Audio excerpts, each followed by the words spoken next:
కొత్తపేట నియోజకవర్గంలో ఎన్నడూ లేని రౌడీ భూకబ్జా సంస్కృతిని తీసుకురావద్దని, ఇసుక, మట్టితో పాటు భూకబ్జా కూడా ప్రారంభించారని మాజీ శాసనసభ్యులు చెర్ల జగ్గిరెడ్డి అన్నారు. రావులపాడు జంక్షన్ వద్ద ఉన్న మల్లెడి శ్రీనివాసరెడ్డికి చెందిన సైట్ని మండపేట నుంచి కొంతమంది రౌడీలు కబ్జా చేసి ఆ సైట్లో గత 4 రోజులుగా ఉంటున్నారన్న విషయం తెలుసుకుని కొత్తపేట నియోజకవర్గ వైఎస్ఆర్ కాంగ్రెస్ పార్టీ నాయకులు మరియు కార్యకర్తలతో కలిసి మాజీ ఎమ్మెల్యే చెర్ల జగ్గిరెడ్డి సైట్ దగ్గరికి వెళ్లి టెంట్లు మరియు గ్రీన్ మ్యాట్లు తొలగించారు.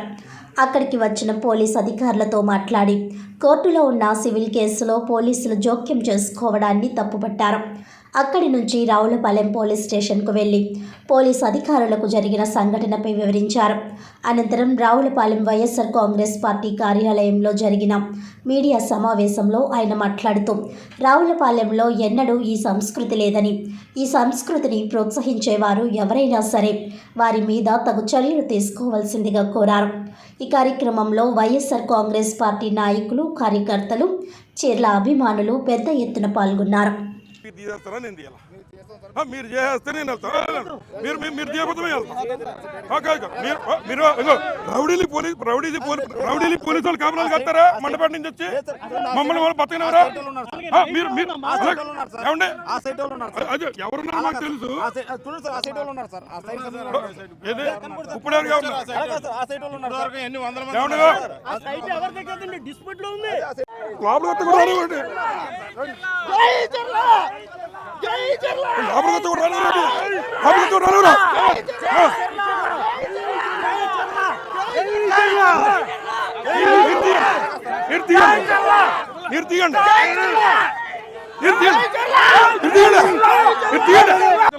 ఈ కొత్త సాంప్రదాయాన్ని తీసుకొచ్చి వ్యాపారస్తుల్ని పాడు చేసేటువంటి విధంగా కార్యక్రమం చేయడం ఎంతవరకు సమంజసం అడుగుతున్నా. నేను ఎవరి వైపు కాదు. అక్కడ రణందములు ఉంటే రేపు కోర్టు వారు ఎవరికి చెప్తే వారు వెళ్తారు.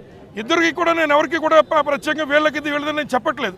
కానీ శాంతి భద్రతలు కావాల్సినటువంటి పోలీస్ డిపార్ట్మెంట్ ఏదైతే ఎవరన్నా ఓ వ్యక్తి మారణాయుధాలతో తిరుగుతుంటే తీసుకెళ్లి విచారణ చేస్తూ ఉంటారు పోలీసు వారు, ఎక్కడన్నా సమాజానికి అన్నా హాని చేస్తారని. అట్లాంటిది 200 మంది మరి అప్పుడే వారం రోజుల నుంచి ఇక్కడ హోటళ్లలో అలాగే వచ్చి ఇక్కడ టెంట్లు వేసుకుని మరి మారణాయుధాలతో ఒక సైట్లలో కూర్చుని వారి కార్యక్రమం చేస్తుంటే మరి చట్టాన్ని కాపాడాల్సినటువంటి వారు, శాంతి భద్రతల్ని పరిరక్షించాలని పోలీస్ డిపార్ట్మెంట్ వారు కనీసం అటు కన్నెత్తి చూడకుండా దొంగకి పోలీసు కాపలాగాసే విధంగా ఈరోజు ప్రైవేటు సైట్లు కూడా వారు వచ్చే కార్యక్రమం చేస్తున్నారు. దీని మీద మరి మేము కూడా మా నిరసన తెలియజేశాం. అలాగే బాధితుడికి అండగా నిలబడ్డాం. అలాగే ఇక్కడికి వచ్చి మరి పై అధికారులు కూడా తెలియజేశాం. తప్పనిసరిగా ప్రైవేట్ డిస్ప్యూట్లో ఇటువంటి సెటిల్మెంట్లు పోలీస్ స్టేషన్లో చేయకూడదు. మరి తప్పనిసరిగా అటువంటి ఏమనుంటే మేము చర్యలు తీసుకుంటామనే మాట వారు చెప్పారు. కనుక మేము కూడా మరి ఉన్న వారందరికీ కూడా చెప్పి మరి దీన్ని సెటిల్ మీరు సార్ట్అవుట్ చేసి వాస్తవంగా మరి ఈ రకమైనటువంటి కార్యక్రమాలు జరుగుతున్నప్పుడు పోలీస్ మీద అచంచల విశ్వాసంతో మరి మేము కూడా చాలా టైం ఇచ్చాం.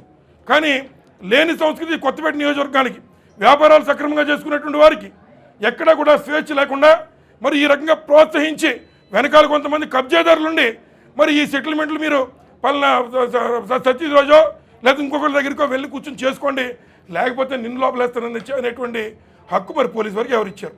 రెండోది, ఇక్కడ కోర్టులు ఉన్నాయి.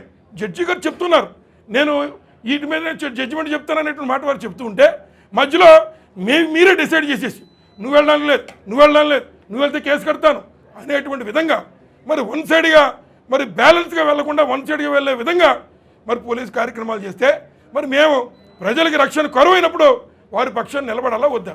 నేను ఇతని వైపు కాదండి, అతని వైపు కాదండి. కోర్టు ఏం చెప్తే అదండి.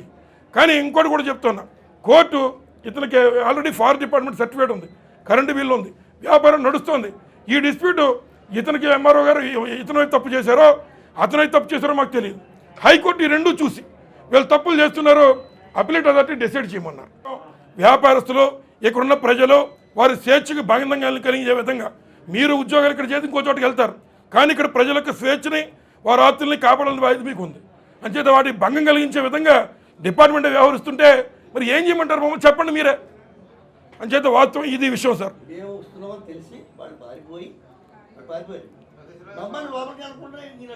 మరి వాళ్ళు ఎలా ఉన్నారు? పొద్దున వరకు వాళ్ళ మార్నింగ్ ఇది కూడా ఉంది సార్. వాళ్ళు సతీష్ రాజు అనేటువంటి ఆగండి సతీష్ రాజు అనేటువంటి వ్యక్తి సంబంధం లేని వ్యక్తి. ఇప్పుడు కూడా అక్కడ 100 మందిని పెట్టారు. మరి ఈ రకంగా పోలీసు వారే ఇప్పుడు దొంగకి సెక్యూరిటీ పోలీసు వారు ఇచ్చేస్తుంటే ఏం చేయమంటారో చెప్పండి. మమ్మల్ని కబ్జాదారుని పోలీసు కాపాడేస్తామంటే ఏం చేయమంటారో చెప్పండి. అతను వ్యాపారం చేయట్లా. అక్కడ ఫారెస్ట్ డిపార్ట్మెంట్ వారు ఒక గవర్నమెంట్ ఇచ్చినటువంటి ఫారెస్ట్ డిపార్ట్మెంట్ అతను వ్యాపారం జరగలేదు. 20 వరకు అతను లైసెన్స్ ఉంది కదా, నడుస్తోంది కదా. మరి అలాగే కరెంటు బిల్లు కడుతున్నాడు కదా.